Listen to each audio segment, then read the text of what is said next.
and welcome back to It's Not a Sport After Dark. In this episode, we're going to be talking about how content is key. And to start this conversation off, I'm going to bring up Fortnite. Fortnite is a game that took the world by storm. Everyone knows of Fortnite. Your mother knows of Fortnite. Your grandma knows of Fortnite. You know, Ninja was huge. He was doing the floss on New Year's. It started up a whole new generation of gamers and game design. And it all happened in 2017, peaking in 2018. And since then, Fortnite has had 23 major updates. Each new season introduced a new weapon, a new part of the map, a new mechanic that you could explore. And then last year, they decided to change it all up by taking away Fortnite's core mechanic. The thing that made Fortnite, building, they introduced no building for a week. And again, the game was rejuvenated. It was a new game. People fell in love with it all over again, experiencing the game without its core mechanic building. And it was so popular that they decided to make a game mode just for no building, and it's stuck around since. This is the type of consistent innovation that is needed in today's gaming ecosphere. When we go more into live service games, meaning that games have to be consistently updated with new content, Fortnite is at the peak of that new content and innovation. Even though a lot of these seasons can be hit or misses, they are still not afraid to update the game consistently and try new things with the standard battle royale format that they have put in place and the standard core mechanics they have had in Fortnite since its debut in 2017. I bring this up as, I play bad Fortnite uh, video in the background because I am a huge League of Legends. As you know, I've talked about League of Legends multiple times on this channel and on It's Not a Sport. I've also talked about Fortnite multiple times. And while I'm not a huge fan of Battle Royale games in general, or Fortnite's marketing, where now I'm just not a fan of getting killed by Rick and Morty, Batman, Naruto, and etc. The fact that I can still go back to Fortnite just to see what they have changed to the game amazes me. So for this season, for example, which is Chapter 4, Season 1, they added perks. So you can actually have little perks to augment your character's gameplay mechanics. So this means that maybe you collect more mats, you jump higher. When you vault on things, it refreshes your stamina. Things like that to, again, add a new twist, a new competitive element to Battle Royale. A brand new map as well, which is huge and really shows the power of Unreal Engine 5 and what developers can do when they have the freedom to just experiment with things and test with things and just, really make a good game. And again, I mentioned League of Legends because this is what League of Legends hasn't done.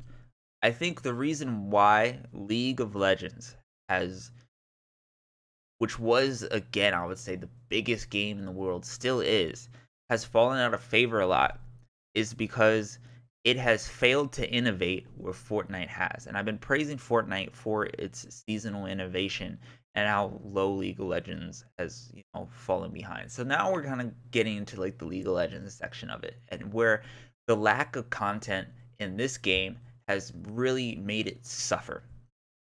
And we generally got our, if you haven't played League of Legends, we generally got our content around preseason. So League of Legends also has seasons, but they don't last as long as Fortnite seasons. Fortnite seasons generally, on average, lasted around 70 to 80 days. The longest being, I think, 128 days on this list that I have up right now. So generally, between 80 and 70 days is how long Fortnite seasons last. So 3 to 4 months. League seasons last basically all year, from January to November, and it follows kind of the competitive format where in January the summer or spring split starts up in all the competitive regions, and then they go to MSI, which is like our mid-season tournament, and then we have our summer tournament, and then we have Worlds, and then it wraps up there. And preseasons were always the time that they fixed big problems with the game, where we got our new content. We got new items, a new map, new dragons, new uh, just anything that they could think of, any new mechanic that would go into the game to make the game better, to update it. We got like alcoves and preseason, things like that would always go in preseason. So preseason was always the crazy testing time and the fun time to experiment that Fortnite generally has is within its first couple months of its season, right? And it's not as consistent. But this was our content update for League.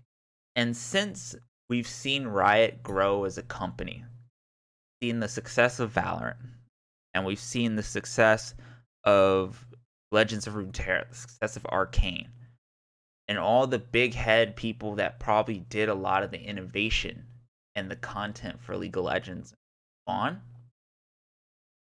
the game has kind of become very stale. And the problems that need to be fixed haven't been fixed, and they've been lingering around for a very long time. So when content is king, that's what I mean. Where one game is not afraid to change things up and release things within the box they have set within their genre of the video game. The other one is suffering to keep up with today's more fast-paced modern curve. And I think it's really going to start to hurt within the next 2 years or so. And let's just say League does have, new releases, new updates, and it keeps the game fresh by these balance changes, by consistent, changing the game's balance every 2 weeks. But that's not content. That doesn't add anything new or refreshing to the game. Content is a new dragon, When the dragon update came out, that was new content because it couldn't completely redesigned the game. If you haven't played League or you don't know about it for a long time, Old Dragon used to just give 1,000 gold for everyone on the team. That's it. Just a sack of gold. And eventually they reworked it for it to now give buffs, for it to now change the map and the environment and how you kind of have to interact with the game. And that was a huge content update. And I'm just talking about Summoner's Rift. Other game modes, Fortnite has other game modes that the developer tries. It has different new items, exclusive battle royale items that they try.